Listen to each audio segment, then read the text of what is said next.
Since visiting Nigeria, Igbo land, twice, I've really been trying to educate myself more on Igbo people and Igbo culture, and I've had the privilege of reading two biographies about General Tochukwu, and he has fast become a hero of mine. I mean, I compare him to Moses. He's like the Igbo version of Moses, and I discovered 13 parallels where their lives are exactly the same, and I was able to read the biography of the Zeke of Africa and Dick Tiger, the Igbo boxer. And I was, I really love the picture of him in the Biafran uniform, sitting by the ringside with the gloves draped over the ropes. And I mean, it's tragic. He died way before his time. And then I've read almost all of Chinua Achebe's books, and I remember when I heard of his passing, I didn't believe it at first. I went online to verify it and everything, and then when I found out it was true, I cried. Because reading his books, it felt like I knew him. I considered him, even though I never met in person, I considered him a teacher, because even though his works are fiction, they're based on facts regarding the Igbo culture. And I learned so much about the Igbo through Chinua Achebe. And I believe, in a way, he's sort of a prophet, because if you read the Man of the People, it's exactly what's happening in Igbo land and in Nigeria right now. Right, yeah. And it's just so striking. And he wrote that, I think, maybe during the 60s or 70s. Yeah. And then there's this young woman who's rising quickly to become a very prominent Igbo writer. She wrote... yes, the Sun. Yes. Yeah. And I haven't read that. Half of a Yellow Sun. Yes, I haven't read that book yet, but I have it. Okay. So it's in my pile of books to read. Oh, that's brilliant. Yeah. So that's brilliant. Yeah. That's interesting. That's the tiger. That's his original name. The tiger is from one people. We posted a lot. I wanted to research because there's a girl in the States doing research on boxing histories and all this stuff. You cannot talk about boxing without that dictator. Oh yes. But most of us don't even know much about him because he supported Biafra. And he handed back to the Queen his MBE. Yes. They conferred on him. So British journalism. They ostracize him from the media. But in the Boxing Hall of Fame, Nevada, and when they used to box at New York, the guy was there. The matches, if you go to Africa World TV, you see about 4 or 5 posts, live matches. And he was very, very strong and fearless. He was fearless. I read more about him. They said he held boxing seriously, especially during Depression. There was a time boxing was in the period of Depression. He used to come and fight, even almost for nothing. And he was the welterweight champion. He was the welterweight champion. Most of the boxers today learn from people like him, because he was a very strong pugilist. But unfortunately, Nigeria, just as we keep talking, Nigeria is a mess. And the country, it shouldn't be a country. I know I'm saying this on record, but that's the truth. Because we don't have any foundation. Exactly. If we have foundation, people like Dick Tiger should be remembered. Because I ran into his achievements sometime, and I dabbled into videotapes of his fights and just watched him. Even the fights he didn't win, you see the evidence that it was partial. It was partial. And even in defeat, he was very graceful. That's what I'm telling you. Exactly. Even in defeat, he was graceful. And I would say, these people, if they watch these old fights now, they will now, all the referees or the judges, whatever they call it, will now see the mistake they've made. Because almost all the fights he lost, it was on count. It was split decision. Well, and he was boxing for most of his career in a very prejudiced. Oh Yes, yes. that's what I'm trying Yeah, to. during the Of 60s course, and yeah. 70s and. During the civil rights era. Yeah, in England and the United States, and they didn't want to give him a chance. They always favored the white Yes, and over the black boxer. Come to talk about remembrance, erecting a memorial, of him or something of that nature. Nigeria as it is, hardly unless somebody like Zeke, you can count how many Easterners that have been given that national recognition. That notwithstanding, I expected the Eastern government, the states as it is now, to remember him.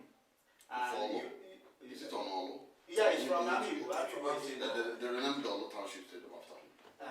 So things like that, there's supposed to be a foundation, all those things that would have encouraged the young ones. Yeah, of course. And so those are the things One of his fights there is on our TV. They actually introduced him as from the Republic of Biafra. Yeah. One of the fights there. Yeah. And then he was the champion, world champion. So, champion. yeah, and he sent a message, very bad message to British, because as you said, Tochukwu and the Biafra use him as ambassador for the potential. Yeah. Because he had contacts. And I had to, after watching that, because the Tiger died very early. I think it was in his late 30s or early 40s. He died very early, immediately after the Civil War, 1971 or so. What weight was he? Welterweight. He was a champion there. World champion, World champion. Even Biafran champion as well. I had to even follow the guys he fought there. I looked up their names now. Big time. Muhammad Ali was just. it was just. He was just starting up now. Starting, Tiger, if you just mention Tiger in a typical boxing fan or people who knows about the history, or this old man, like from 70s, 75 upwards. they all know. Yeah, I never resonated so well with them. Because it's like the current welterweight champion. What is his name? The guy is family boxing. The current. Is it the guy from? I think he's not the UK. He's very rich now. No, the American guy. The welterweight. What's his name? He called himself Mr. Money or what? I don't keep. I like to watch boxing, but I don't keep up with it as much as I keep up with mixed martial arts. I can tell you the welterweight champion is in the UFC. Do you follow boxing? Well, a little bit, yeah. The current welterweight champion, that black guy, what's his name? Oh, Floyd Mayweather. Exactly, yeah. Floyd Mayweather. Mayweather is on money. He's now the richest Yes, in boxing now. in boxing. Yeah, he's the richest. And I think possibly the richest sports person. I mean, it should be, because his fight now is for $5 million. The guy is a magnet But for cash. Well done, In the same category, the title fought. no. Yeah. Even these guys, these Ande brothers. I think it's Ande and Chineke. Yeah, there's an Andy. You know that's my place. Oh, Andy. Yeah, but people never they think that for that. Bender. Yeah, But they never came home because Who is that? Davidson Andy. Davis Ande and Chineke. Yeah. Davis Ande is Was he a champion? Olympic champion. Yeah, but they never came home because they feel, more thrown in Bender State. Okay. Because once they feel that when they come to East, they won't be recognized much because they will be discriminated against them. So that's why they were there. Yeah. And that's where they're up to now. Tony died very poor. And this is Tony was a lightweight champion. Davidson was Olympic champion. Yeah. Who did they win the Olympic medals for? Nigeria. Yeah. No, Nigeria. Yeah, Davidson Andy. Yeah, Davidson. Tony. Very, Even sorry, I watched that. I watched another Dictagas fight in Lagos. Zeke was there. I posted it in Africa World TV. Okay. Zeke was there. Then Watching it was the fight. 1960 against a Bulgarian. So it was very big fight. This one is not today. There are just a lot of tactics has come in. Somebody It can was raw effectively fight. win It a was fight. raw It fight. was raw fight. Yeah. Bone to bone. Yeah. Yeah, you didn't even make any effort to dodge. No. You, That guy know, is very you allowed aggressive. yourself to be hit and you hit And- back. That's the tiger, very aggressive. We need, as Igbos, we need to take people like Dick Tiger and fictional characters like Okonkwo in Things Fall Apart to revive those things that are on the verge of dying. Yeah. You know, like one thing, I've been to Igbo land twice and I've never had the privilege of seeing an Igbo wrestling match. And somebody told me, oh, they just don't do that anymore, it's dead. Yeah, And I'm like, no, we cannot let it die. We used to do village wrestling. Yeah, it's dying. I would love to It's see that dead revived. already. It's dead. I know it's gone in my community now. It's no longer. It No, doesn't it's not. I It's remember such a the last shame. fight I wrestled back in maybe early 80s. I did. I do too. did. It's interesting, you know? So I'm very interested in what are the rules.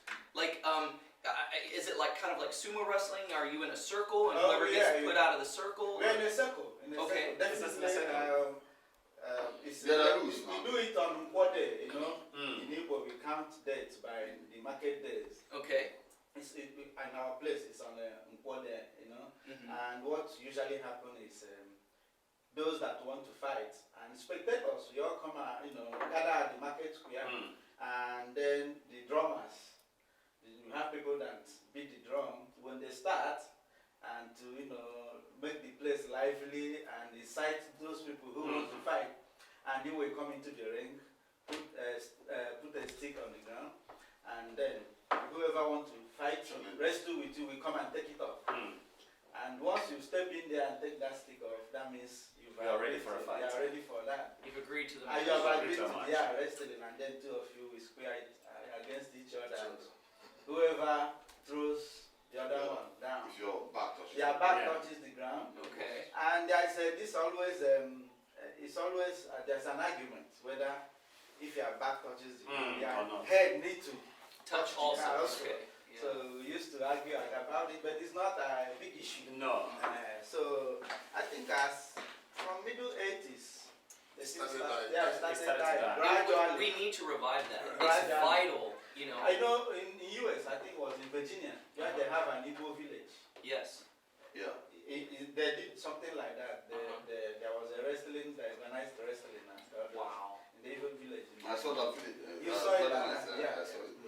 You know, the wrestling in my place, just as Bruno have said, is dying completely, phasing out completely.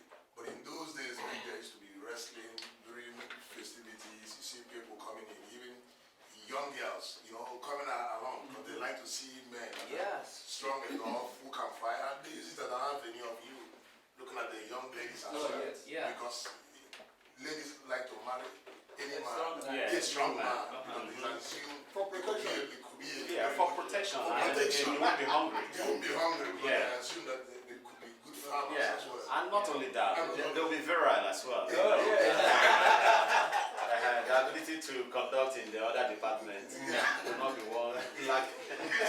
You know, and I think that if the Igbo wrestling is revived, it will help revitalize the Igbo culture as a whole because from my research, I believe with all my heart that the Igbos are from the tribe of Gad. And Gad means a fortunate troop. And God created Gadites to be warriors. So he created Igbos to be warriors. And if that Igbo spirit, if that warrior spirit is not channeled in the right way, and it's suppressed and not allowed to come out, then we see a lot of negative characteristics come from that. Yeah, because you'll see abuse of women, abuse of children, you'll see corruption. But if that warrior spirit is allowed to come out in a healthy, good way, it could be very good for the Igbo community because we now know that there's no such thing as tribal wars anymore where one tribe fights another. No. So that warrior spirit has to have a healthy outlet. And I think wrestling is the key to that. because it's going to give the Igbo men strength, it's going to give them self-esteem, it's going to give them confidence. It's something that we can't let die, and I would love to see Igbo wrestling revived. And on the plane over here, I was reading about Irish wrestling. And I found it, from what I understood at the time, very similar to Igbo wrestling. There's a ring, but they wore like a special garment, and they had to grab the garment and be able to throw them out of the ring, you know, kind of by the shorts or whatever. But I was thinking it reminded me so much of the Igbo wrestling. I would love to see that revive. So if maybe somehow somebody can take up that gauntlet and use the biography of Dick Tiger and use Okonkwo from Things Fall Apart. And Well, you just should call revive Mike. it. Mike of blessed memory. Yes, he was the strong man. He was Yes. international. Yes. He was once I don't the think world it's- heavyweight champion of the world. Nobody has beaten his record. No, nobody. Nobody. Yeah. This What's record? Alibaba. Alibaba, Yeah. This, He beat them all. What's record did he set? He relinquished that title without without being Wrestling. Does anybody? Does anybody? I will go and I think what I would be surprised if somebody has it. Mike is halfway. I'll publish World something. heavyweight champion. wrestling, yes. The wrestling. Wrestling, yeah. Yeah. World heavyweight champion. Yeah. He And beat, it's quite a shame he beat if nobody has Alibaba, written anything about Tochukwu. that. I'll be surprised though. All of them. Anyway, you see, Power Mike is in between. Most people will, attribute him to the modern wrestling. Yeah. Not the, you know. Yeah, the traditional one. Yeah, so that's why it's like, everything concerning Power Mike is being left for the modern society to, recognize and write about instead of, Yeah, but in terms of achievement, But, he's up there. achievement-wise, Power Mike has no rival. During his time, He's a household I man. think he was the longest reigning world champion in Champion. those Because even during What's time at that time, nobody has beaten his His record. record is Nobody- Banking all these things, and these are is a very good strategy. Nobody has written anything. The Westerners, like all these popular, if you see them, if they want to send a message, they just use a celebrity, Oh yes. Yeah. Exactly. especially the one that is known to Yes. Yeah. people across. See, that is one thing that is lacking in our society, especially in the Igbo society. In as much as we recognize our, elders, in as much as we recognize people that achieve a lot in the society, we don't make use of them. You see, this inability to make use of their talents, their popularity, to synthesize the youths, to act in the right direction instead of going into all these crime-related activities, is something that the government has to focus on. If you look at right from the time immemorial, the Igbos, we always live in a community, and in every community they always have someone to look up to. But, yeah. These days we don't. If you cast your mind back to your kindred or clan, whatever, you find out that you can't just pick up someone that stands as As a role model. as a role model, Yeah. and that is not encouraging. No. As I was discussing with someone yesterday, the music industry, especially in the middle 80s, by Sonny Ozidi,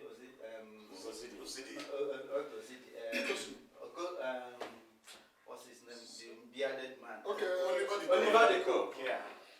In as much as I don't want to go into much criticism, but he did much damage in the Igbo, mentality Yeah. of this wealth acquisition. No psychology. That's When he released this Anembo, Alembo.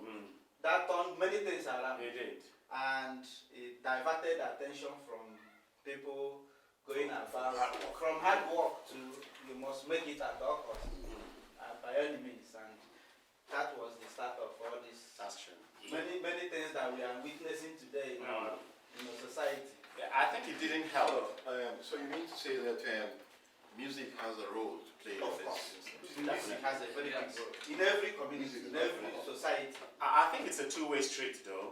I was going to say that it didn't help that the song seemed to, celebrate materialism, acquisition, and it doesn't matter, flagrant and doesn't matter how you acquire the wealth, just acquire the wealth. And you come back and you're celebrated. You're given a chieftaincy title. You know, you are placed above, you know, you're respected for just that mere acquisition without anybody trying to ask the question, how did he make it? But again, Yes. my thinking here is, hence the two-way street analogy I'm trying to give. It's things were already happening within the Igbo community. And now the question of the chicken and the egg, which one comes first?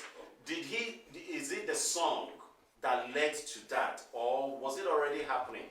And he saw, because some people will tell you, he was a commercial singer.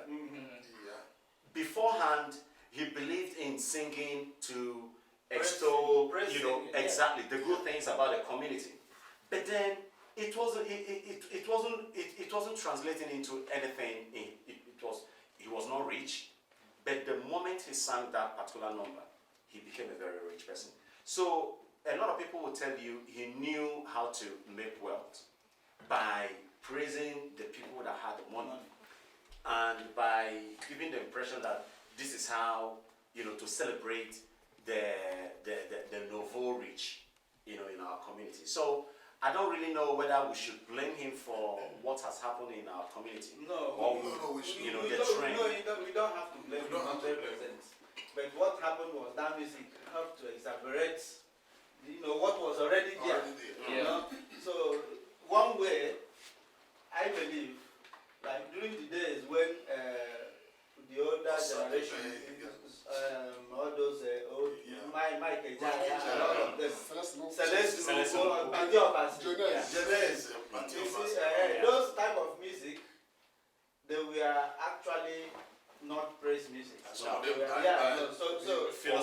music. Philosophical music, but the tone changed right from middle 80s when you start having praise music, and that's when the society went wild. People just want to acquire wealth. Nobody will have that, you know, thinking twice to question you. How did you come about it? You know.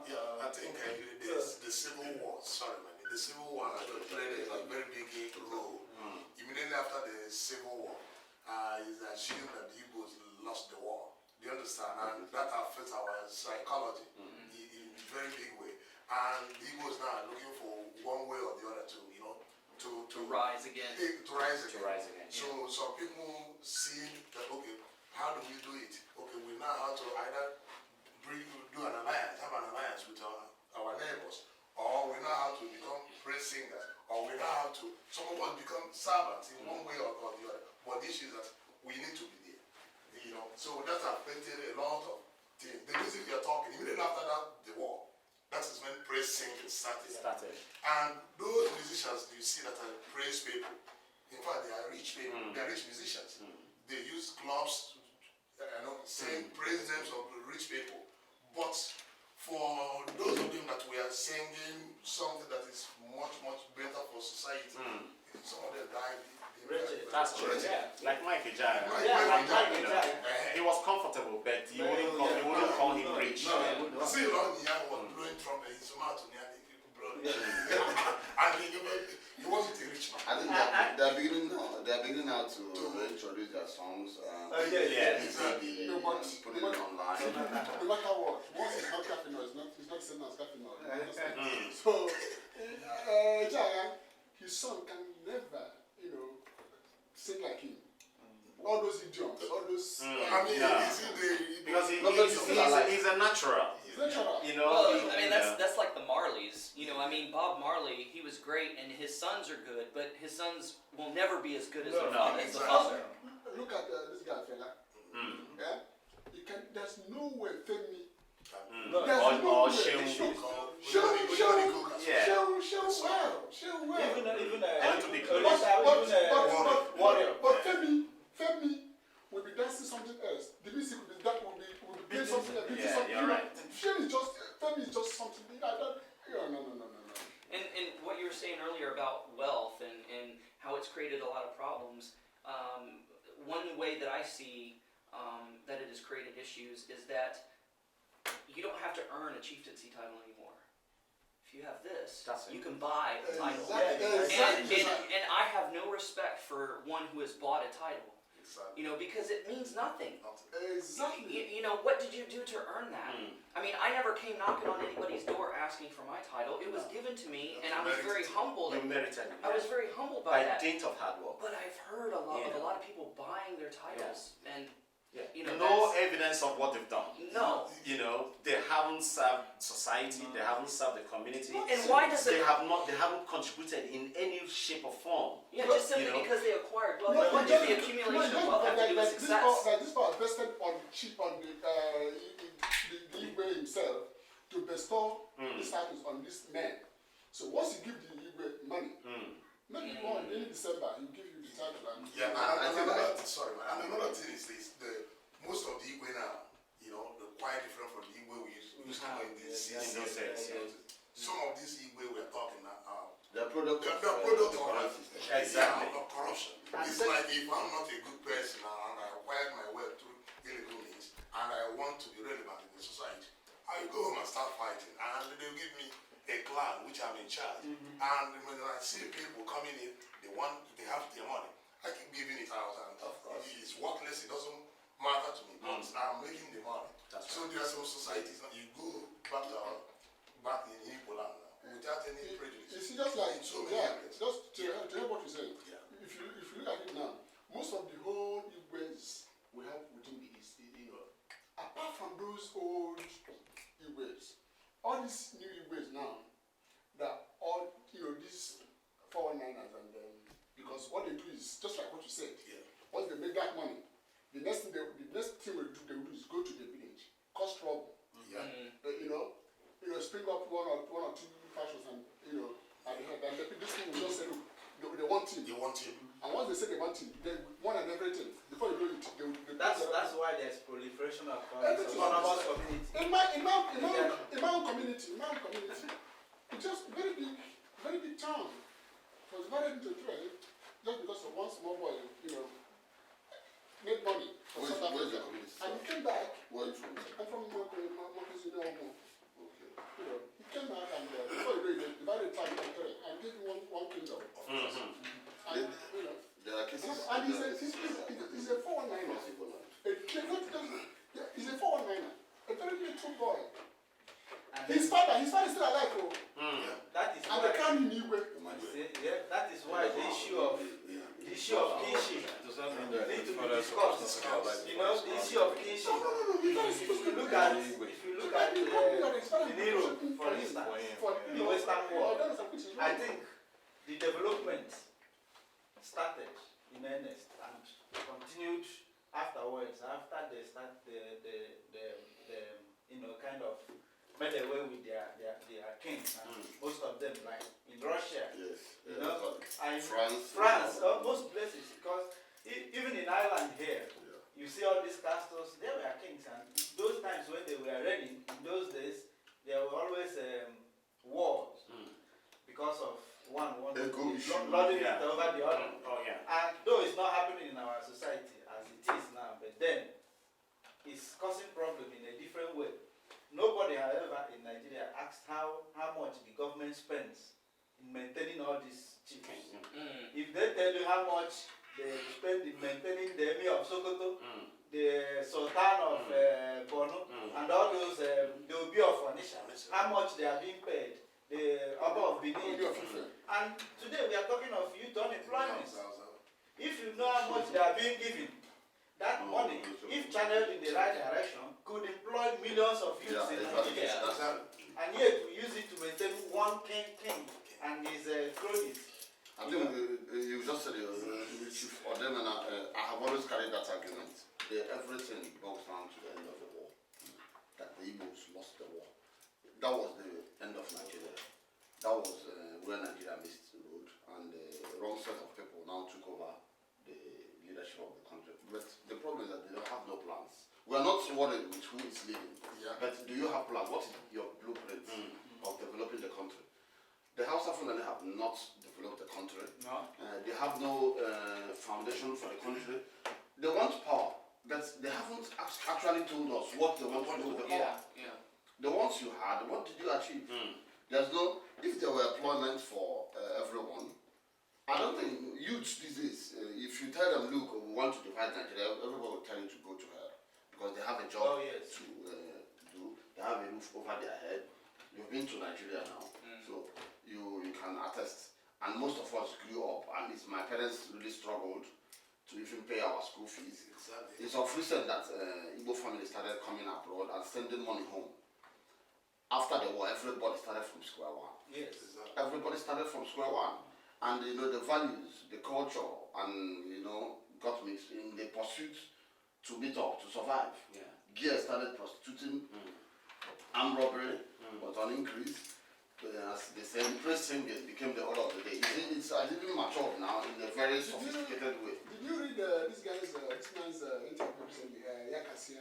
Yeah, about Franco, yeah. yeah. Thank you, Yakasia. What is said about this is why we changed from presidential system to Parliamentary system. from parliamentary to presidential. Okay. And he said because Awolowo, Zik, and the rest of them felt that as long as we are practicing parliamentary system of government, that what that means that majority of people in the house will produce the prime minister. Okay. In that case, the Northerners will always rule the country, and that is their target. So now the Zik and the other people say, look, that's why they changed the constitution for us to go back to Presidential presidential system, so that where they think the houses will not, Dominate. dominate again. But still, they were surprised that they are still dominating. Because he was attacking this guy. What is his name? Former VP, Ekweme. Okay. That Ekweme said that Omar Biko. He said that Ekweme said that the coup against Shagari was not against Shagari, but against him. Okay. Because they were afraid that Shagari was going to Hand over to him. So they now took over the government. Yeah. But like I said, no, that it was wrong. That they didn't know that the thing that these guys were not comfortable with The women's profile. Shagari. Shagari. Okay, Shagari. Not just because of Ekweme, but just with Shagari, that there was a study measure that that country was drifting, everything was, so they wanted. In fact, they would have done it even before the election, but they said no, let them finish after the election. But because it's leaked, because Duncan Bale, his wife told Solomon Last's wife, who they are related. So she told the woman. So the woman now told Solomon Last. So the woman There was something. Solomon Last now told Shagari that there's a coup going on. There's something people are planning to do, but Shagari did not believe. He knew about the coup, but he did not act. But what he could have done was to gather all these people and retire them and do everything, but he didn't do that. He left them. If Tochukwu was the Moses of the Igbo people, then that means there must be a Joshua to come. And my sincere hope and my sincere prayer is that Chukwu Abiyama raises up a Joshua for the Igbos, and that I believe and I see that Nigeria will split. My only prayer is that the split will be peaceful, and that Biafra will be able to rise again through a Joshua that he will send. Yehuda, as an Igbo man, sometimes I cry for my parents. I cry so dearly for my parents. Not because that we lost the war. It's just because the truth, what Tochukwu was fighting for, has not been realized. And it's taken Nigeria more than 30 years. Still, they don't understand why Tochukwu was. They don't understand because they don't understand Ojukwu. Because Ojukwu is all about sacrifice. And who sacrifices today? Honestly. Nobody. So Joshua, you're talking. There's no doubt about that. Joshua, someone must rise and wake up one day and say, my people, you are going to be emancipated. My people, we've had enough. But it's going to be peaceful. But we don't know. But we believe, I believe personally, that it will happen. Because there are signs that things is going to happen. For example, after the war, you saw what happened to every Igbo man. How much were you giving? How much you have in the bank? 10 pounds. 10 pounds or if it's not all 20. everybody, we are giving that. So the Igbos came back. There's a serious dent on their psychology. There's a serious dent everywhere. Where are we starting? Where are we going? What can we do? You see, but look at today. I am very proud. I am very proud to tell you, look, the Igbos are gradually coming back to where. Come back already. Yeah. We are Academically, you see where they're going. In terms of wealth, go to our Abuja, the land there. The Igbos are using their money to buy it. That's a And different issue. That's the most very important statement. Yeah, the Igbos, their money, their cash. Where did they get this money? These are people who started with maybe £1, £10 after the war. But today, where are the Igbos? The same envy they're having about the Igbos have started again. Yeah. Oh, this government is putting the Igbos in so many positions. Oh, we're so hardworking. Yeah. And that says it all. When you look at our history connected to the Jews and you see that it replicated itself. Yes. So what The is same it thing about happened with the this? European Jews. Yeah. Can I come in to the issue of this Biafra you raised now? You know, the problem we have is the ability for our people to come together. Yes. That is the greatest Unity. problem we have. It's not that Joshua have not come. We have Joshua already, but still our people is afraid of the Northerners. I'm telling you the truth. Since this year, there is a radio station that came out, Radio Biafra, in England. They have a strong force. It happens to that my wife happens to come across it in the internet. And he called me that I was 12 midnight while I was working. I used my telephone and view it, and it's true. So from that day I started listening to Radio Biafra earlier this year. And at the time I was listening to the conversation and I saw that something is happening. I affiliated myself as a volunteer. And they said they need donations because it is people in diaspora that have to fight for Biafra. Yes. That people at home are entangled with the government. There's no way they can be able to fight for our liberation. So I'm looking at that and I see it as something that is very positive.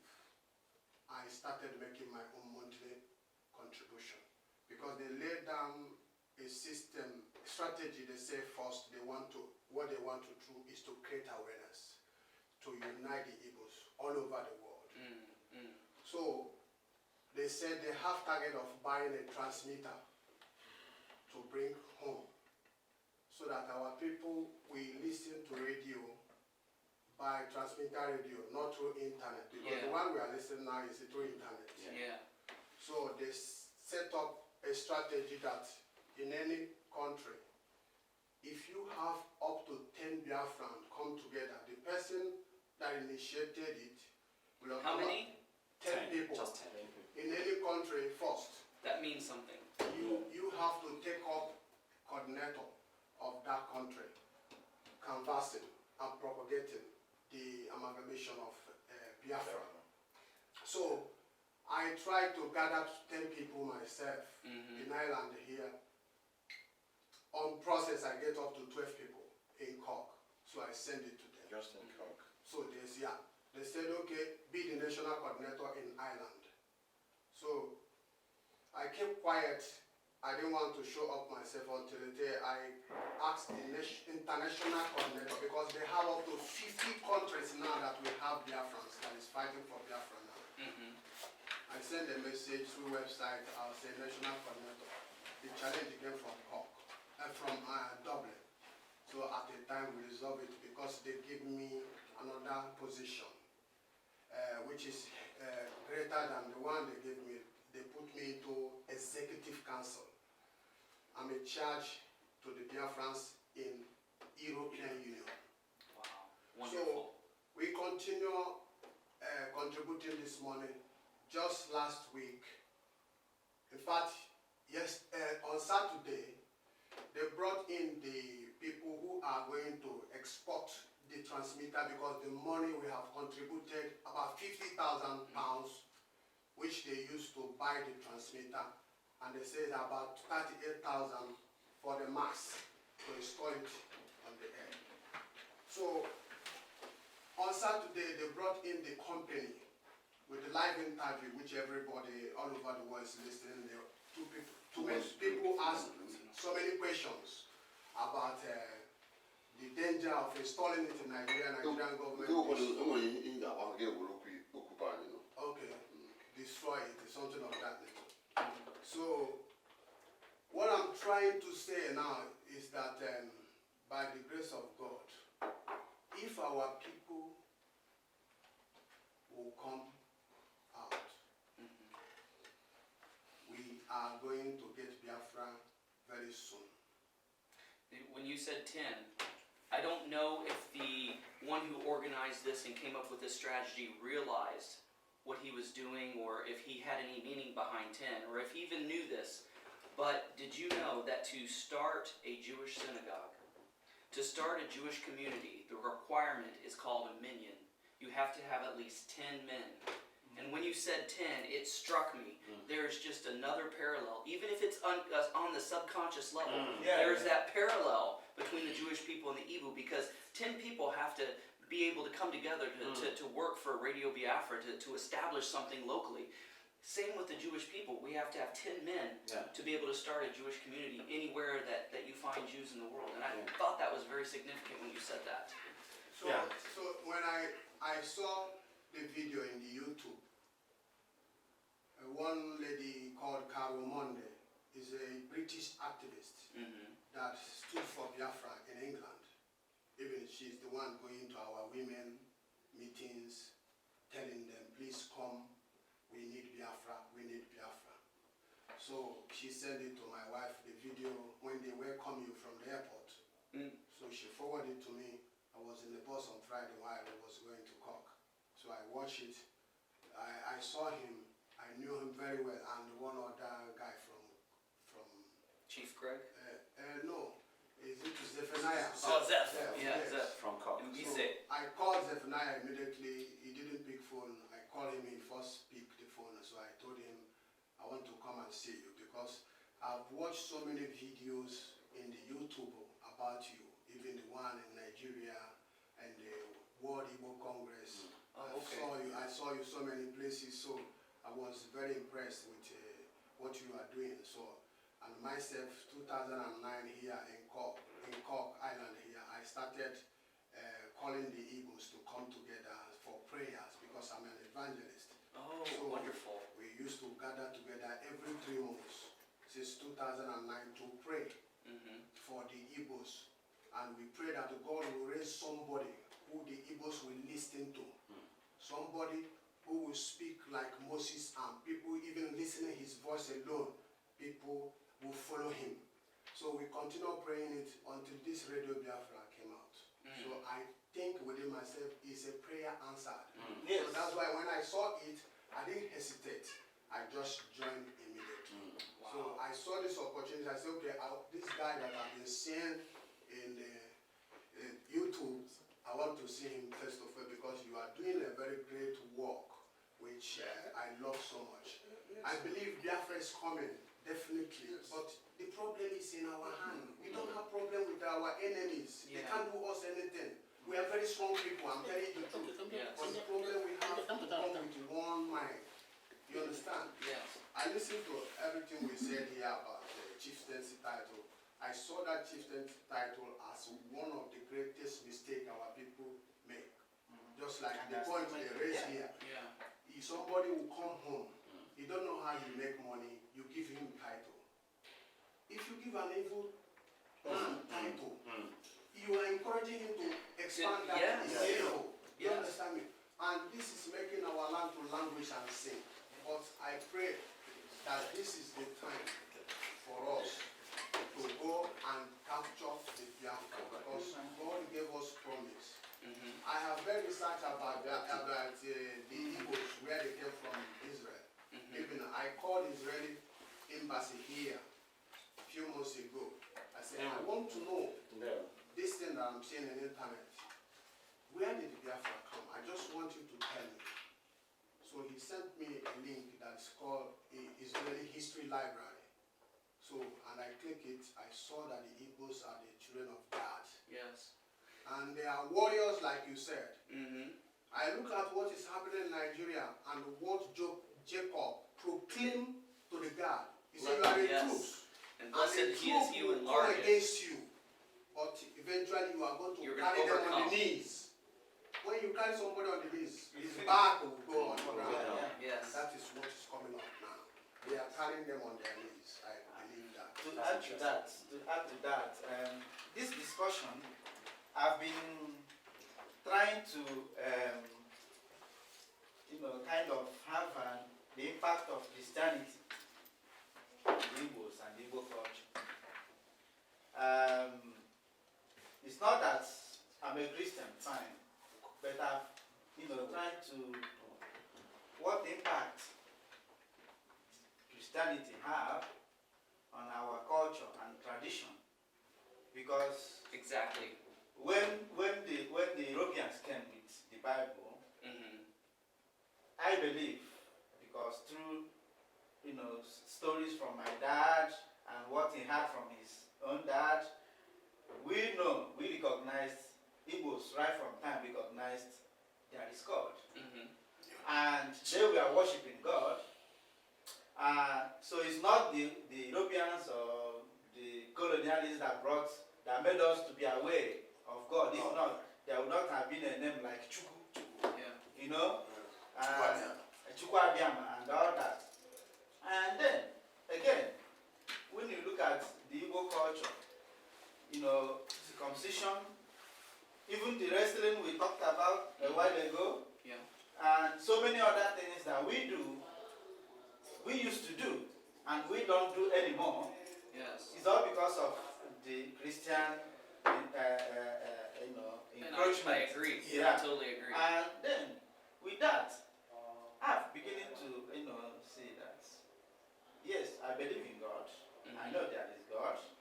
But the way the Christian faith have tried to tell us about God, the New Testament, and all that, I'm having a doubt, because if I think backwards, I look at the way my great-grandfathers used to worship God. Mm-hmm.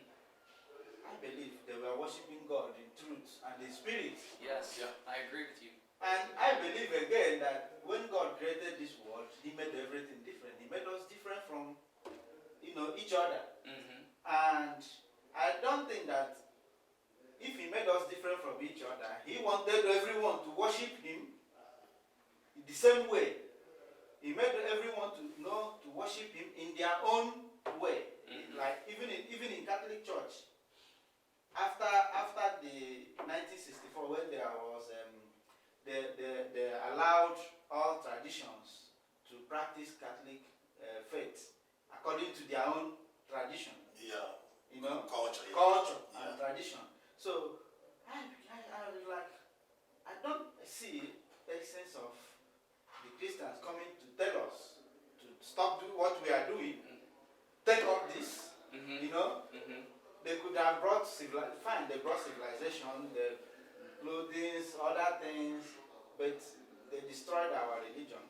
Exactly. They destroyed our culture. Yeah. Yes. They don't have to do that. They didn't have to do that. They could have come, colonized us, leave our culture intact with us, our way of worship, and we would not have, because religion is so instrumental to human psychology and development. Mm-hmm. And when you take people religion away from them and tell them this is a new way to do it, it takes a lot of time for them to adapt to the new one. And in the process, a lot of things happen, as it is happening in our culture, Igbo culture. I used to argue this with my friends and my wife, and when we pray in the olden days, my forefather will come out in the morning with a kola nut. He will pray to God. He throws the kola nut. He will call on his own father, his forefather, and he believed that their spirit him to get to God. Yeah. Right? Yeah. Fine. And if I myself now praise to my father, and my father calls on his own father, and our supplication reaches God, and then all of a sudden we are told, no, don't call your forefathers again, that is paganism. Call on somebody else. We don't know him. You know what I mean? He could be anybody. Let's say he's an European or he's an American, and we have to make our supplication through him. I'm not doubting that. But what I'm saying is this.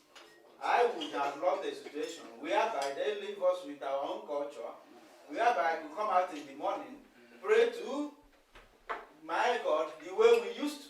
Yeah. Secondly, the change of name. If they left us the way we were, I wouldn't have a bearing Bruno. I'm very honest, I don't know what Bruno means. It's a saint. It's a saint, fine. They forced us that we have to answer saint's name. What is your Igbo name? Obialo. So Obialo. if my dad, his name, was Obialo, so had it been that they didn't change, he didn't convert to Christianity, he would have been answering Obialo Igwe. Did you have a chance to attend the lecture? No, I didn't because I Okay, because a lot of what you're saying, I a lot of what you're talking about, I addressed very strongly in the lecture, and I so wish you could have been there. But Uka, yeah, we're in the process right now of processing the video that was taken there, but because I'm so eager to respond to what you've said because I'm in wholehearted agreement with you. Yeah, because we have to go back to our traditional way of worship. That's all I'm saying. The traditional Igbo way of worship is more Hebraically authentic than the way even modern Orthodox Jews worship today. Because you were talking about calling on your ancestors. If you read the Bible, they address their ancestors. Right. They said, I'm calling upon the God of Abraham, my father Abraham, my father Isaac, my father Jacob. Yeah. So they're going through those different levels to get to God. Yeah, exactly. And so that's what the Jews do. But see, Christianity, I'm one of these unique Jews. I keep the customs and traditions of my forefathers, but I believe that Jesus, Yeshua, is the Messiah. You said you're a Christian. That's great. You believe in Jesus. That's fine. But don't sacrifice your customs and traditions for the sake of some man-made dictates and doctrine of Christianity, Protestantism, Catholicism, whatever the flavor may be. Because the research I've done, Christianity, when the Anglican missionaries came in and first reached the Igbo people, they totally misunderstood so many things about the Igbo people. They saw all these statues around saying, oh, these must be idols, let's get rid of them. But they're not. They were images of your elders. Oh, yeah. They were images of the ancestors because you had no such thing as photography. Igbos weren't greatly known for painting. They were sculptors, they were molders, and then they were carvers. And that's how they represented their ancestors. And they automatically assumed that they were gods. And they're not.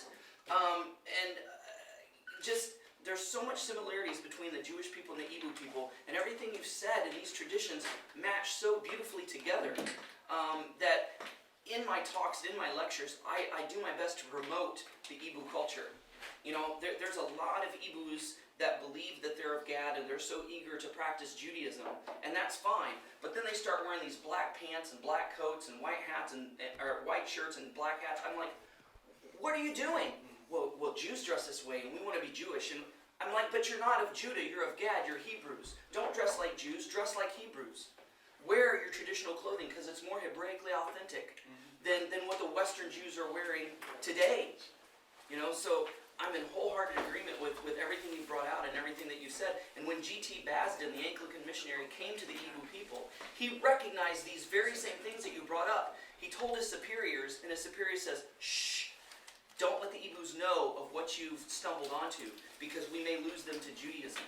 Yeah. So that's why they started taking away parts of your culture. Saying, oh, this is pagan, don't do that, or this is not right, don't do that. But my argument is that Omanana is virtually identical to the Mosaic Law.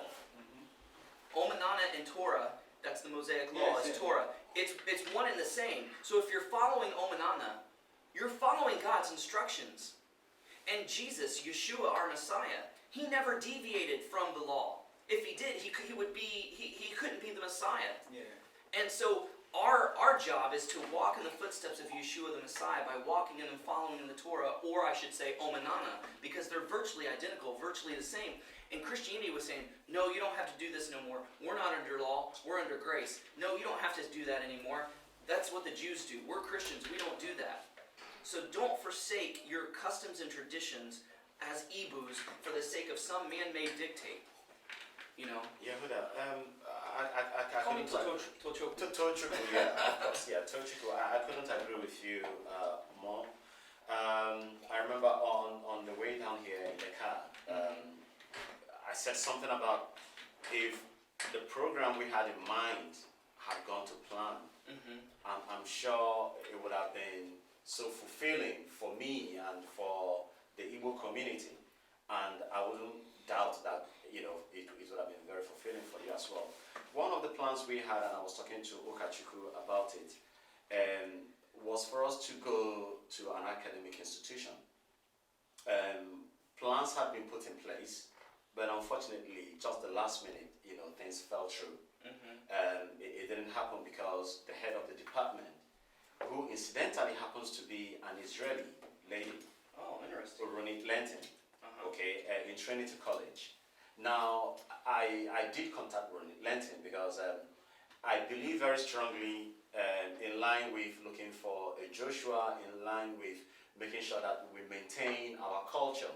On Saturday we were talking about that. In line with ensuring that certain elements of what we do or what the Igbos are known for do not die. Yes. We have to have an institutionalized way. So I've been listening very, very carefully to what people have been talking about. The wrestling match we were talking about. Now it's dying because we don't have an institutionalized way of sustaining it. Okay, now our culture in general, ensuring that we continue to instill in our people what we are known for. It's no longer happening because there's no institutionalized way of maintaining that. Yes. Even all the higher institutions in Nigeria, I would be surprised if they have very strong Igbo studies. No. Even there's none. Okay, and again, bearing in mind that a lot of renaissance has started in the diaspora. I was talking to Tochukwu that my plan was for us to go talk to Ronit Lenton. She runs the School of Intercultural and migration and all that sort of stuff in sociology. Okay, that it wouldn't be out of place for us to toy with the idea of the Igbo-Hebrew connection, and especially the Igbo culture as a core focus. Because in that, in my opinion, we would, because we are losing a lot of things very, very fast. Very Especially quickly. in the diaspora. As a young person, I wrestled. I mean, I was thrown on the floor. I threw a number of people. People would be surprised just very recently. But it's a dead culture. You won't go to my village now. The wrestling match is gone. A lot of things are just going, and we continue to ask ourselves, what are we losing? These core values. Why are we losing them, and what are we losing them to? And it's so important in the diaspora to maintain that as well, because I ask all of you who have children, how many of your children, they may have Igbo names, but can they speak Igbo? Do your sons know not to chew the fufu, but to swallow it instead? Do your girls know how to wrap their hair? Just simple things like this that a lot of people take for granted if they live in Igbo land. Is that being transmitted to our children here in the diaspora? And that's why we need some kind of centralized, focused educational foundation to be able to instill these things. And there is my point. And if it's not out of place in line with what you're doing, which we must comment on behalf of the Igbo community here in Dublin and in Ireland, because thankfully we have Pastor Bat, Evangelist Bat, all the way from Cork. So it won't be out of place for us to say that the Igbos in Ireland are, having this meeting with you. Now, if it's ever possible to even look down that line and see if we can, either link up with a higher institution and see if we can bring back some of these values. We can bring them back by way of drama. Yeah. And that's something you get from, having an institutionalized framework, an academic institutionalized framework for what the Igbos are about, and I'm saying this very passionately because I know I have a family and I'm in the diaspora. There are so many contending factors. I have to think about going to work, I have to think about this, I have to think about, so some of those elements which are very crucial. Sometimes you're like, well, that's not what I'm about now. I'm about making sure that I sustain my family. If I can manage even to keep the language in the family, which I'm sure every Igbo person here will attest that it's a Herculean task.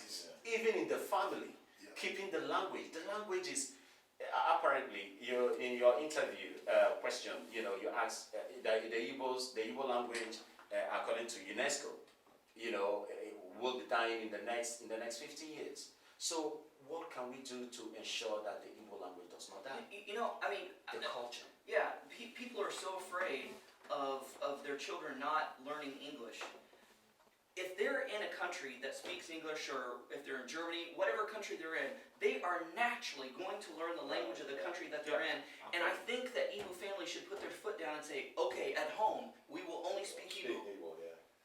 Because that's the only place they're going to learn. And that's one thing that most families in Ireland are lacking, not only to the Igbos, but to all of the... Not only in Ireland. Many places. I think this is where Many countries.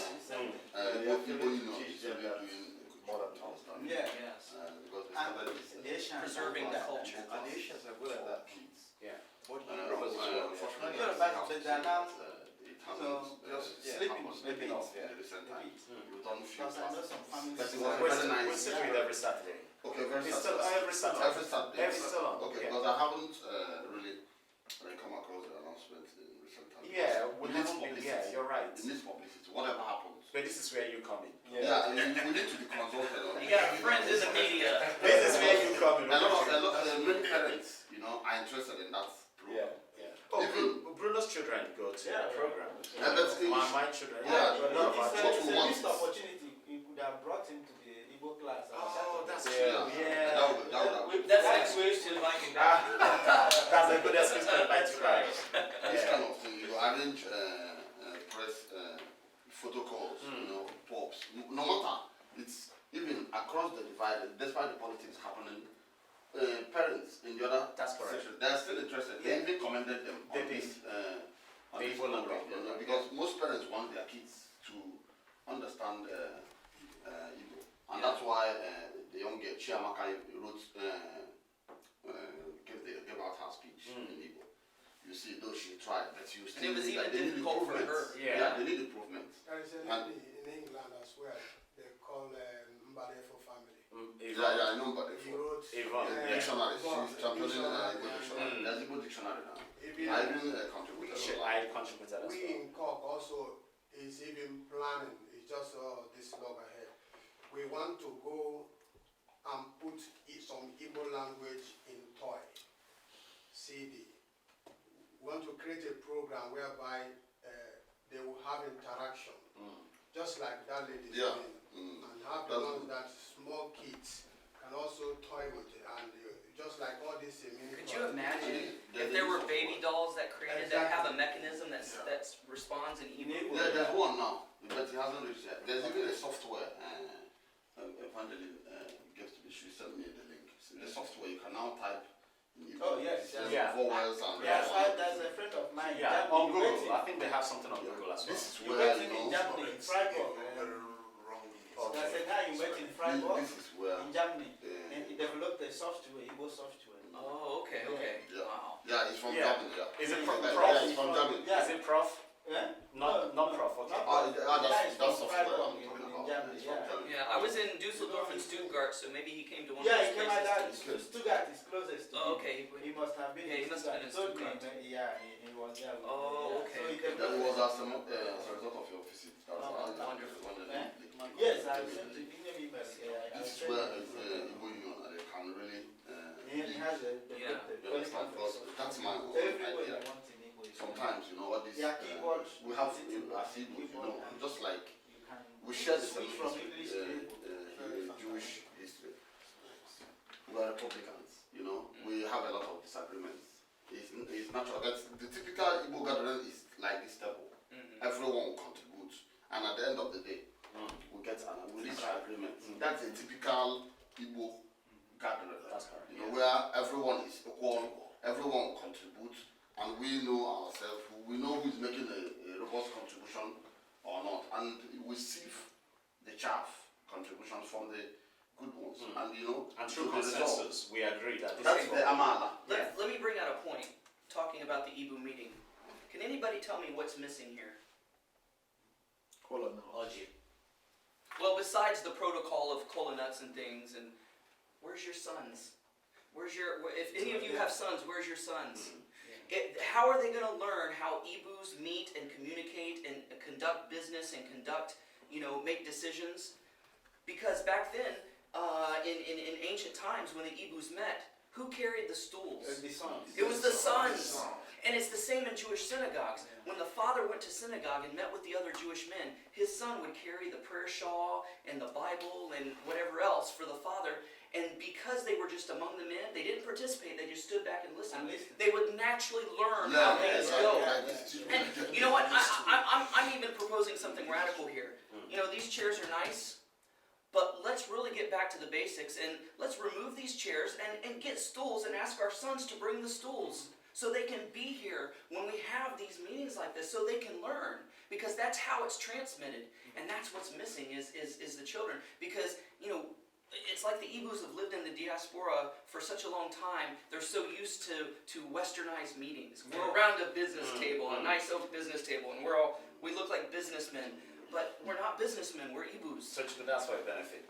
This whole setting, you know, it's for your benefit. We occasionally do that in our local meetings. Yeah, and You know, I think it's a beautiful thing. Yeah, when we have our local meetings, we bring our children Yeah, so that's they great. can experience, you know, the way we hold meetings. I know not every community, you know, and again, I think it's all to do with the diaspora.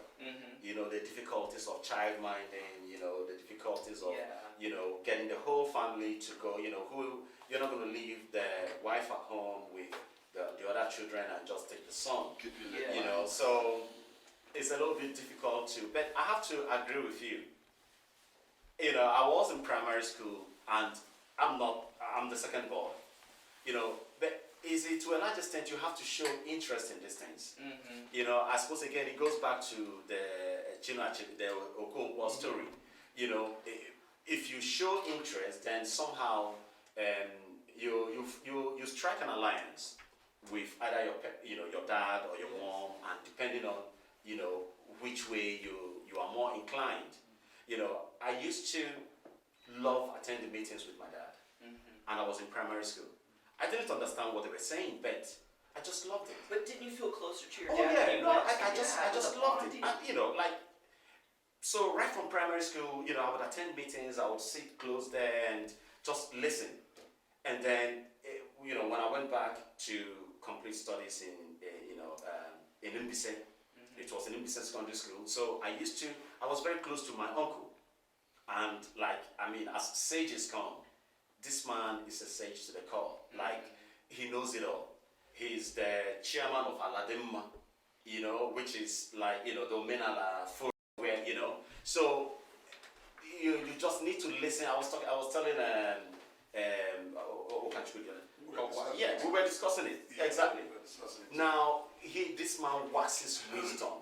Half the wisdom is like when he's in the forum, people shake. With idioms as well. Like, he will start with idiom and he will finish with idiom.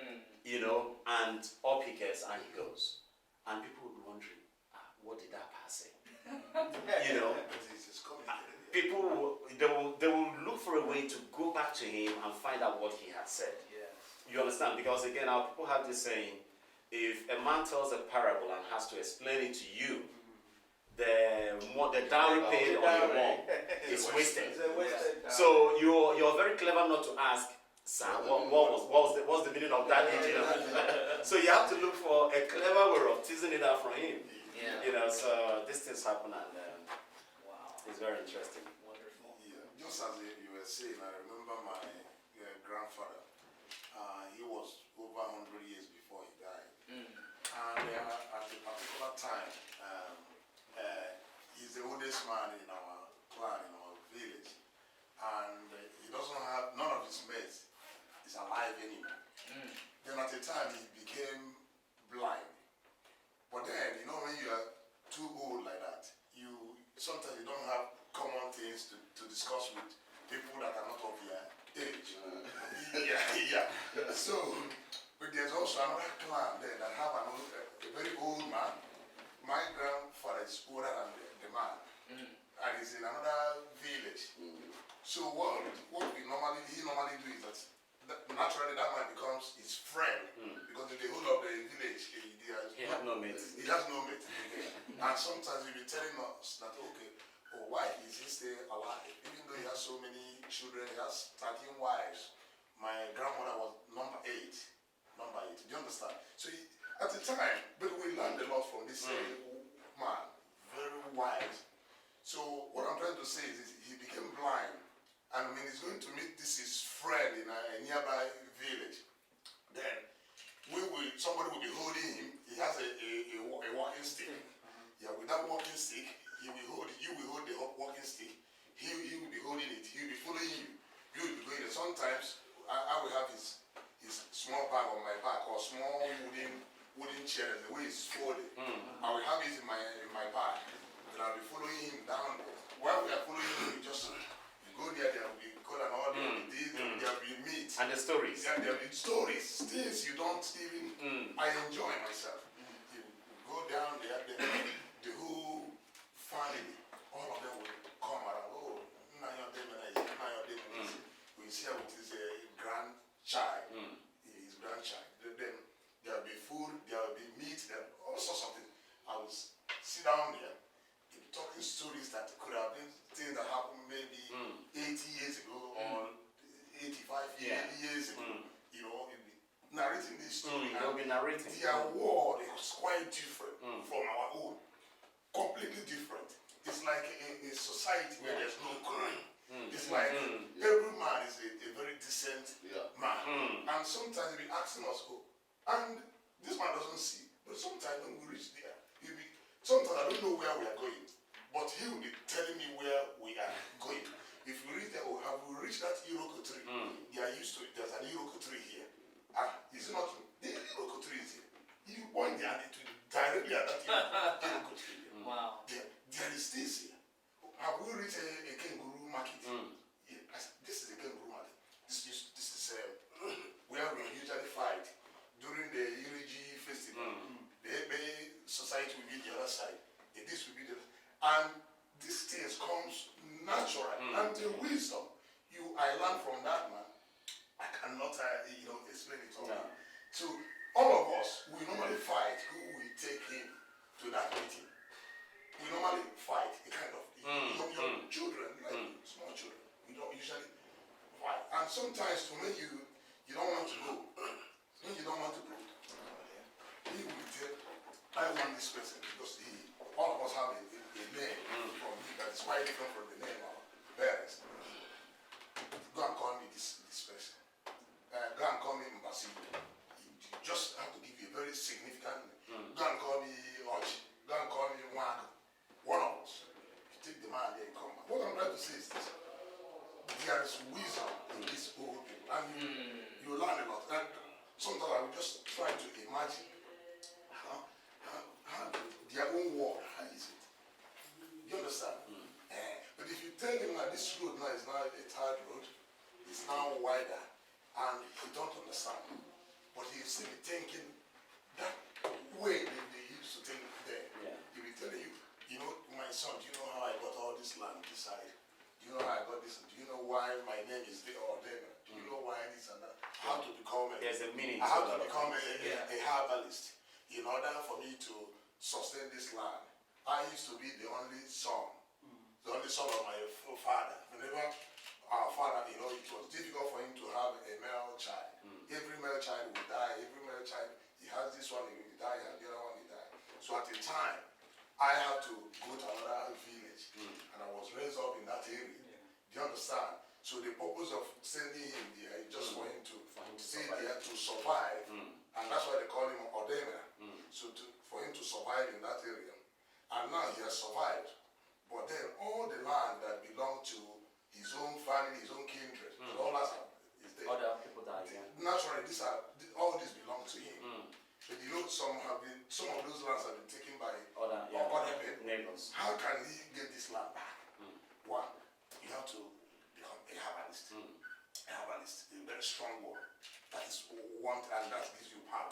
Two, you have to marry many women. Do you understand? The women that will cultivate all this land.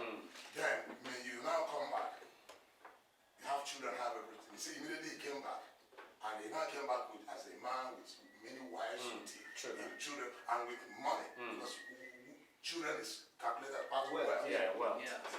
People started to fear. And that's another thing that. Yeah, my son, that's how I got this land back. They started giving it to me. They now see me as a medicine man, that I have a lot of power. Even though I wasn't killing anyone. Yeah. Do you understand? That is why people were coming. This land, my father said, I should give it back to you. So I got all this. And that's why I married here at Grandma. Yeah. And it's number 8. That's See, interesting. that's one thing we are losing very This fast. is a nice story. Yeah. We don't have old men Very anymore. interesting story. Yes. We don't have old men anymore. If you go to an Igbo land now, if you go to a meeting, a gathering, let's say a traditional wedding, and normally the way we see it is the women sit on one side and the men sit on the other side. And That's the way it is in Jewish synagogues, actually. Okay, so when you go there and you look on the women's side, you won't be surprised to see a woman of 80, 85, 90, 100 years. Interesting story. And then you happen to look on the men's side. Okay. I tell you, the oldest you might see there is maybe 70, at times 65. Yeah. 40 now wears red cap because there are no old men anymore. We don't have 70s, 80s. You see, these things are because maybe we, the Igbos, the men, we struggled so much because of this wealth acquisition. We said before, we struggle so much, we don't have time to rest, and it happens that because we get ourselves exhausted, we die early. Yeah. Most of us die before our retirement age. Those who happen to retire don't live more than 5-10 years after retirement. And like Albert just said, we don't have those old men to tell us stories of what happened. Now, there's a way we have to document all these things. Yes. And the funny thing is that people are not documenting it anymore. They are not. You read our Echebe. It helped to tell us the stories of general Igbo culture. That is general. Right, But right. specifically, like what obtains in my own place is different from what obtains in Okachukwu's place. Yes. Similar, but unique, kind of. They are not being documented. We have so many traditions in my place. Also, Iriji, all those kind of things we do. There's no book now that documents or have written about all those things. That young ones can just, young ones can pick it up in the next 5-10 years and read about it. It's sad. Yeah, and it's very sad because with each passing elder, that's just a little bit more of Igbo history that we will never get. It's gone forever. Yes. And that's why it's so important to learn from the elders. And to document. Yes. The way forward now is for us to synthesize people the need for documenting of all our cultures, all our traditions, even the ones that this wrestling that have stopped. Yeah. Okonkwo wrote in Things Fall Apart, he wrote about, that was a general picture of it. Right. Specifically, there are things that he didn't capture. Those things need to be captured, need to be written about. And with the technology we have today, Yeah, we have a exactly. way of documenting it. Documenting it. Even if you can't, if you don't want to write, we have a video camera where you can go and interview all these the old men now we have, maybe they are not really old. You know, so it's something that needs to be done. It's something that awareness has to be created so that people will see the need for us to keep the history for our children. I have a question. You see, number one, it's good that we are airing all these views, and it helps us to plan the way forward. But the question I want to ask, because there is something eminent that is at hand right now, which every one of us should be concerned. Like the killing of the Igbos in the north, massively they are killing them, trying to wipe them out. They are going even house to house, burning people, Throwing them in the river. killing people. So what are we going to do? Because this is the problem that is imminent. We are going to restore our culture, definitely, but what is at stake now is that Nigeria want to destroy our people. And what are we going to do to help them? Some of them even cut off that they don't have money. They wish to go home, but they don't have means to go home. So what are we going to do? Because I think that is the first fight if we want to restore the Igbo community, if we want to get Igbo people all over the world. Freedom is very important. Whatever we do, no matter the type of business we do, the people that is in power will bring out one policy and they destroy all the resources that you have gotten. But if we have freedom on our own, just like our people, some people are afraid if Nigeria break away, the resources we have in outside land, that they will all lose it. Yeah. But it cannot be, you cannot think that way, because definitely you are a stranger in a land, you are a stranger. Yes. And if there is any policy against you tomorrow, you have nothing to do than to follow the policy because you are a stranger. So now, the reason why I came here myself is anything concerning Igbo. I am very much interested. When I saw this and I said, definitely I'm going there. So we are planning a way of restoring Biafra. And that's what we are doing now. I tell you, we have about 50 countries in the world now that our people have organized themselves, trying to make sure there is a revolution in Nigeria by next year.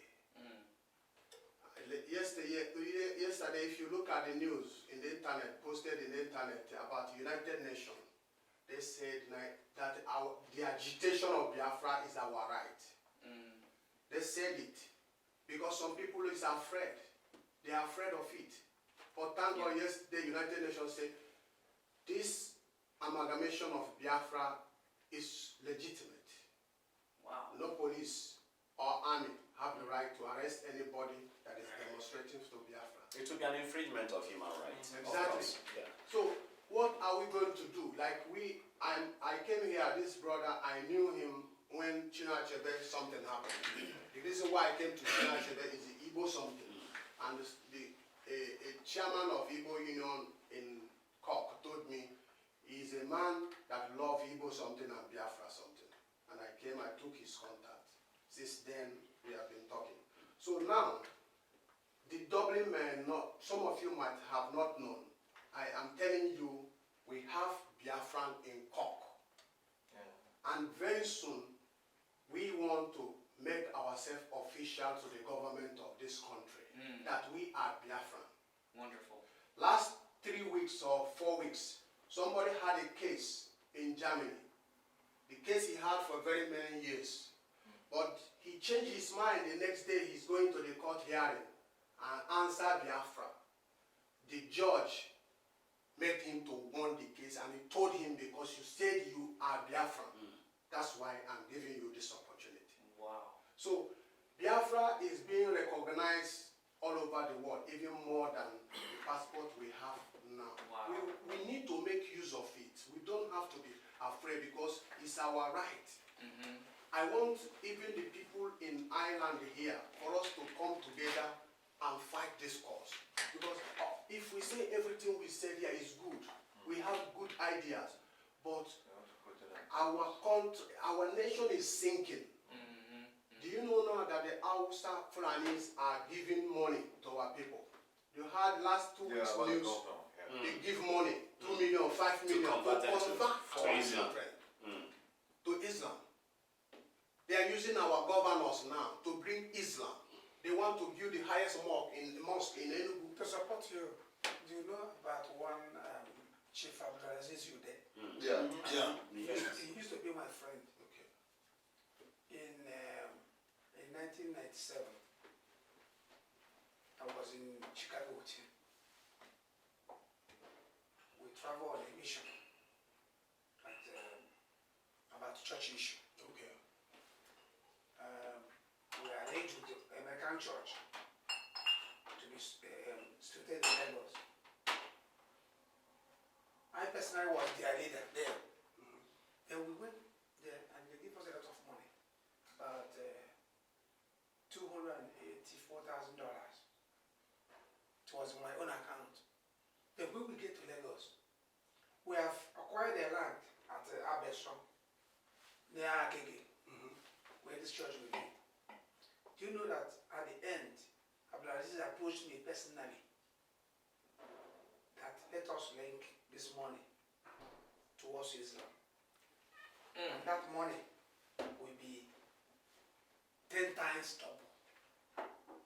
What the amount you receive? So from there, myself and him will be the mentor of Islam in Igbo land. That's why he is in that place where he is now. From there, I told him that it's not possible. Instead, I'm not more interested in the business. Then he broke out with the few Nigerians who are Muslims, and they made him the chief of Muslim in Igbo land. That's why he's the chief of Is he still alive? I think He's alive now. I think He's my personal friend. Okay, because Oliver the Coke was Yeah, he's Of course, now, the same song. No, he's alive. This, see what we are saying to support him. Well, you You heard know, about the I myself have some properties in Lagos. I can forgo it to be a Biafra, to go back home. How much is it? If I get home, I get everything I want. Yes. Yeah. Because an Igbo man, why ordinary other people envy us is that they don't know how we make money. Like this. There is a It's not by duping or committing Mm. crime. It is here.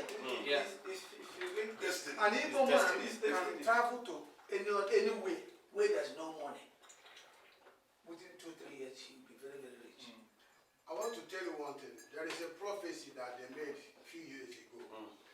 They said that there is a country that will come out from Africa, that will have independence in Africa. They are going to rule the world. I'm telling you, and I'm telling you, it's no other country in Africa, Biafra. You know, I was showing. I wanted to say what Yes. you I'm said. telling you. I was showing him today on the map. I told him he has a world map in his office, and I said, "Look at Africa." I said, "If you turn Africa on its side, what do you see?"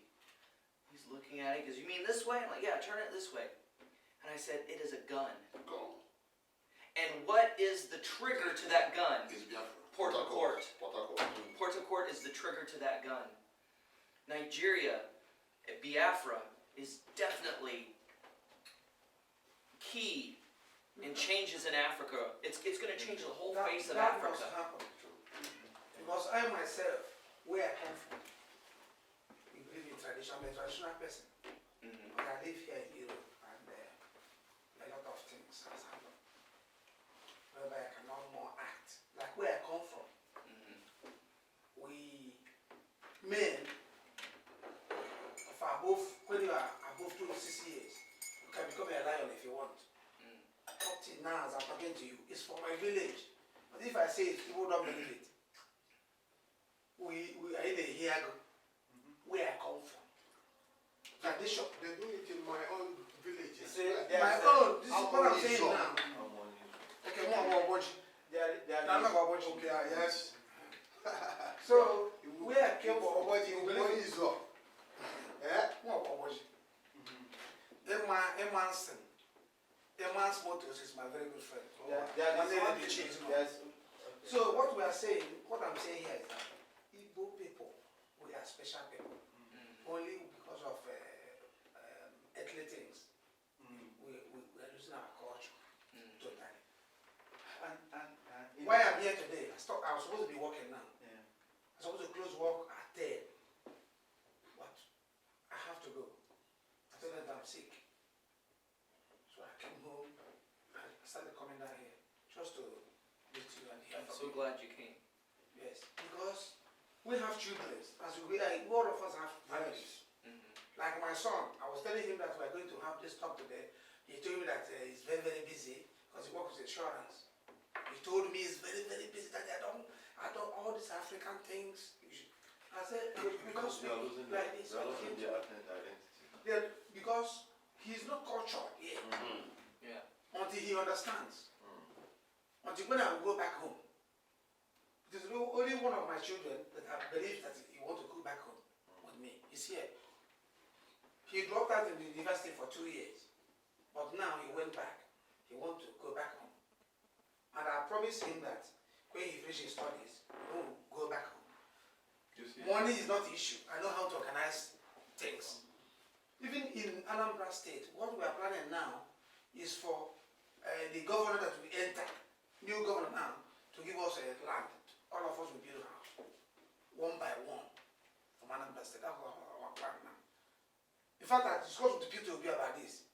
He said if his men come in again, he will do that. How much as I've done so in the state.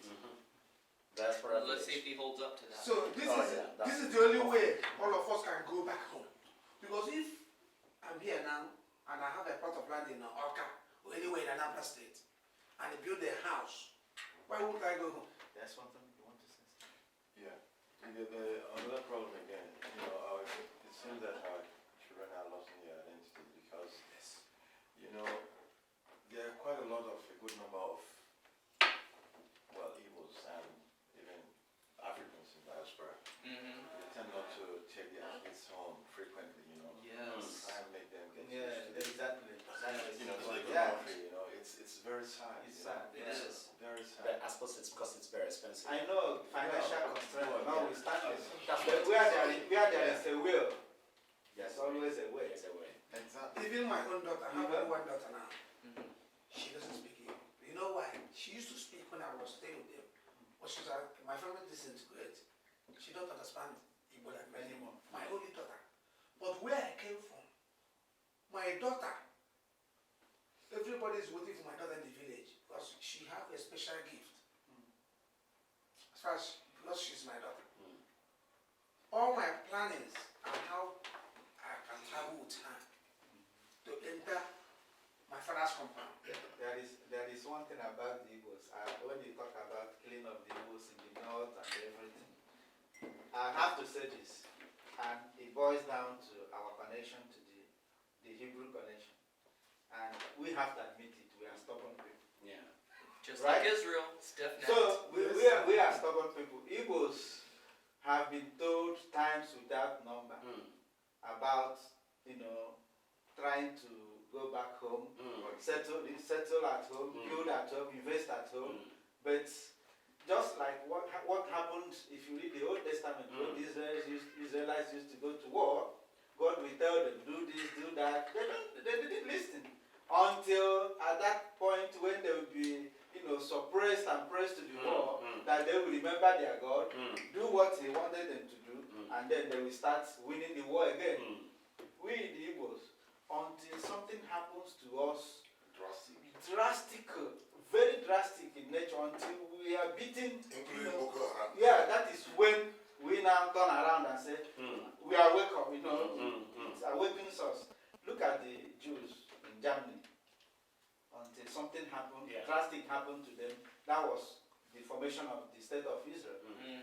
Without that happening, up to today, I don't know, maybe there would not have been a state of Israel. God has a plan for everything. When the time comes, something will happen, and it will trigger. Even if you look at the liberation of the Israelites from Egypt, something triggered it.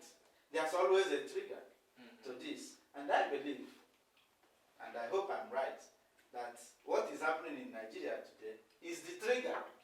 Yes, even the For the formation even of- the Western states, Yorubas, by mistakenly or by error, they deported Igbo people some time ago. From Lagos, yeah. Yes, they deported us. They said they ran deportation. Mm. How can you deport somebody in his country? Yeah. That's, That's They have been trying to withdraw that scenario, but it's not possible. yeah. They have, it has happened. It has happened. We know about it. But you see the thing that the Yorubas have always been hypocritical. Yes, but now, That's how they are. because of Yeah. the Natural. oil discovered in Ondo State Mm. and other minerals, natural minerals, Yorubas now have accepted. If we want to go, let us go. Yeah. In fact, my landlord in Lagos told me this on the phone. He said, Chief, you guys are bragging. I get You are bragging about oil. We now have oil. oh, If you people want to go now, you the can door is go. open. Mm. And if people can agree, let us deal with all these people and not have and bridge them Mm. from Niger State. Let them go. It's war now. We don't want It's we don't want it to be war anymore. causing problem now. Because Yoruba can never allow us to go. They will allow us Even to as go. now, as I'm talking to you now. They will. Yoruba are See, very you see, Yoruba have no power. Yeah. see one thing with Yoruba. See, Without few Igbo, there days is no ago, Yoruba. how There's no Yoruba. If there is no Igbo, Governor. Yoruba, if Of Igbo Yoruba. go from Stick to the land of the Sanskrit. west, yes. they will be like Chad. Still. That is the problem with the West. Can I say something here? Sorry, my brother. Can I say something here? You know, we're talking about Biafra. Biafra. It's a beautiful concept. Do you understand? But sometimes the approach to it is always a problem. Do you understand? yeah. We don't speak with one voice. It's our right for any person to come up to me and say, I want to We have the be population. independent, I want to be this, I want to be that. Yeah. We are this, we are that. It's our approach. It's a human So right. sometimes some of us might be thinking, okay, if we are militant enough, we can't get this, we can't get that. There are basic things we need to do to achieve whatever ambition we have. Just as my brother here rightfully said, Igbos are very stubborn. We've been seeing all the signs. Leave the north, go back to your home, Yes. build your home, Yes. develop your home. We have succeeded in building Lagos. After building Lagos, we thought they We're not were doing not Abuja. They brought us some excuses. They now move us to Abuja. They say it's the center of Nigeria. Fine, it's a very good argument. We started developing that area for them. You are building it for them, whether you like it or not. Yes. As all of us are here, if you get money, you see a lot of people, they be chasing land in In Lagos. They're chasing land in Lagos. Charity begins at home. Yes. Charity begins at home. On that note, Before you build your own house in Lagos, build one in Owerri, Umuahia, Aba, Port Harcourt, Enugu. Even a friend of mine, Aba Tete, a friend of mine called me Mbo, when I started building my house in the Mbise, village. A Owerri, friend of mine called me, Umuahia, Bruno, are you mad? Ngwa. Yes. Build your own In the village. home. You see, It that's was it. Yes, he said, are you mad? We don't In the village. when we're talking of Biafra, At the All time, the I things thought we I take made a those mistake. I started they matter a lot. Can't be wrong. I was born in the north. I was Where born in the are you going to north. I said, I don't claim to be a where north. are they going to bury me? Exactly. My father lost all he had in That the is north. the mentality. He was a politician, he was a businessman. He came home with only his life. His own in Lagos. Only his life. The moment he's When they finished, did you the rent it and make 1 million. Yeah, Why it's all can't about we sit money. The in the first thing he village? told me, We will not yield my them. son, I think it's all about money, yeah. you are going to Lagos. You are not going to Abuja. Because of the federal service where I worked before. You now do. Any penny you get, please use it wisely. Come back to Owerri and build a house. If you don't come build in Owerri, then go to Enugu. If you can't go to Enugu, Aba. If you can't go to Aba, Abakaliki. Go to Oka. Go to Oka. Okay. There are places. Build your house. Today, my house is in Owerri. If it happened today, I am going back you to have a my place. Period. Simple. I'm not going to, I lived in Abuja many years in federal service. I have nothing there. Even civil servants, we're asked to buy our houses there. I did not plant my money there. Wow. I went and planted my money in Owerri. That's it. Simple. On that wise note, please, gentlemen, I know I'm very conscious of the time and most importantly, conscious of Tochukwu's welfare. He has been very busy. Just one last Okay. comment. I just want to plead with Tochukwu to try and advise the Igbo communities, not only the union as well, because there seems to be a division between the union and the Igbo community. You see, we are talking about unity, Yeah. unification, and all that. So let us start it from here. Yeah. And we'll take it back home because there seems to be no unity within the Igbo communities. Abdul, again, thanks for that. I suppose I was going to wrap up that it's very timely that you added that. Very, very important that you added that because I know Tochukwu has been listening, very attentively to so many issues, and thankfully we have a good number of what we've discussed here on tape. So hopefully, Tochukwu, you will be able to look back at some of the things we've discussed. It's been a pleasure to really have you here in Ireland. Of course, we are not saying today is not the last day. We still have programs tomorrow, and then on Wednesday, you will be flying back to Canada. On behalf of the Igbo community in Dublin and in Ireland, we want to appreciate you once more. I recall only a few days ago we were at the airport to welcome you and receive you, and we promised that you will find the community very hospitable. We hope that to some extent that we have achieved, that ideal, that objective.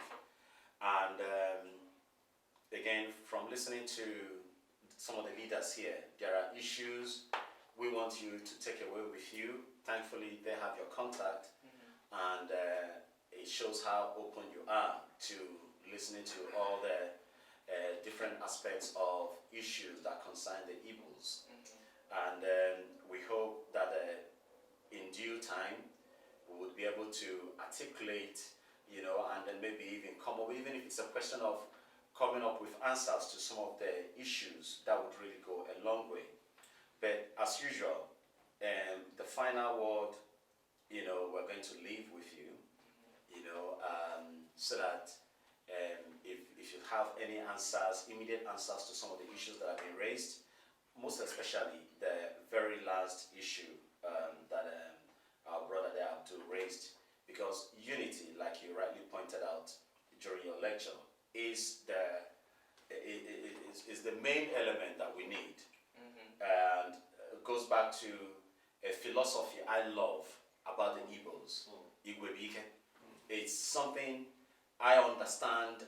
If you're talking about a vision, it's something I've been telling myself I need to, do a thesis on the philosophy of Igwebike, because it is so rich.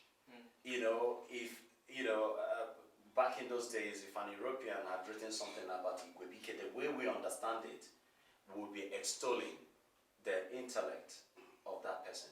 And Igwebike essentially means strength in power, strength in numbers. The number 10, if we can get 10 people. And the Bible also says if one can chase so many, how much more can 10 people chase? Yes. And the Igbos understand this philosophy so very well. They will explain that if we collectively urinate in one pot, you'll see so much foam coming out of it. Yeah. If foam is what we need, then there we have it. So that's just to leave you with that small analogy. And the final word, like I said, we would be happy to hear you leave us with a parting word. And if we are unable to meet with you between now and Wednesday, we pray Godspeed when you travel. One thing that comes to mind is I realize and I understand that there are some among the Igbo community in Ireland that is deviating from certain traditions and is trying to, create new traditions, but in a lot of people's eyes it's seen as a bastardization of the core values. And I understand how passionate that makes many of us feel, and how angry that makes many of us feel. Without outright naming the issue, I could say that I'm in agreement with you. But the more attention you draw to it, the more validity and power you give to it. And I know that's not your goal, and I know that's what's not your meaning. But if you recognize and respect people, and just recognize them and respect them as a person, and if they're a leader, recognize them and respect them as a leader, but don't go above that. And if they have a problem with that, just let it roll off your back and ignore it. Because you ignore the problem, the person will see that they no longer have an audience, and then their claim to a certain title will start to come into question. And people will start questioning, well, where did this come? Why is it this way? Instead of being hostile and fighting, love that person, bring them in, shake their hand, let them know that they're welcome, without placating to their desire to be this, that, or the other. But just recognize them for who they are, because certain people are leaders, regardless if they've adopted a title for themselves or not. Don't recognize that title. Just lovingly ignore it and just respect that person, because bottom line is that person is an Igbo. And I think that is one of the first steps to unity. And when you come together to unity, right here in this room, we have Catholics, we have Protestants, we have Jews, we have Muslims, that yet we're not fighting. Why? Because we're all coming together for one purpose. And you know what? I'm the type of person that can agree to disagree agreeably in love. I don't have to agree with everything you guys believe in to love you. As long as we have some cardinal, doctrinal, foundational, fundamental things that we can come together and agree on in unity, such as education, then let all these other side issues just kind of fall by the wayside. If you ignore them in the right kind of way, you suck the life out of it, and it has no more power. And with certain groups and certain individuals in the Igbo community, I think that would probably be a wise strategy to handle them. Because when they see your aggression, they'll just continue to fight more and more, and they'll try to kind of trump you more and more. But if you just ignore it and just respect them for who they are, it'll slowly ebb away. Yeah. So the final thing I want to contribute as well, please, just like he said at the point our brother made, if you are going about telling people about because I heard it from your mouth that if we can support Biafra, Biafra is the only thing we have that can keep us even unity more and give us progress. If you can tell them anywhere you go, just like encourage us to support Biafra, and tell them please to listen to Radio Biafra, because I think Radio Biafra has something for us. Okay. If we can unite ourselves under one umbrella, it will help us. Please, thank you. Yes. Thank you very much. Yes. And I will say that, in traveling throughout Europe, I've been to Germany, I've been to London, Manchester, and I've been here to Dublin. And I must say, out of all my travels this month, that I have received the most warming, welcoming reception. I really feel a part of you. I really feel at home here. And the events in Germany was very, very short notice, and they really apologized because they wanted to do more, but it was so short notice. And one of the elderly ladies, she says, "You must come back because we must receive you in the right way." It was such short notice. But you have trumped them all. Listen, that goes In for your all of